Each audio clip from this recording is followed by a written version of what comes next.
মুসা আলাইসাল্লাম নির্ভয়ে দাঁড়িয়ে রইলেন। তিনি বললেন, কখনো না, আমার রব আমার সাথে আছেন, তিনি আমাকে পথ দেখাবেন। আল্লাহ আদেশ করলেন, হে মুসা, তোমার লাঠি দিয়ে সমুদ্রে আঘাত করো। মুসা আলাইসাল্লাম লাঠি উঁচু করলেন। পুরো বনি ইসরায়েল নিঃশ্বাস রুদ্ধ করে দেখতে লাগল।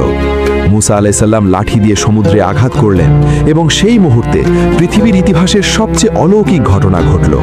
সমুদ্র দুভাগ হয়ে গেল, মাঝখানে শুকনো রাস্তা তৈরি হলো, দুই পাশে পানির দেওয়াল, যেন পাহাড়ের মতো। বনি ইসরায়েল স্তম্ভিত হয়ে দেখতে লাগলো।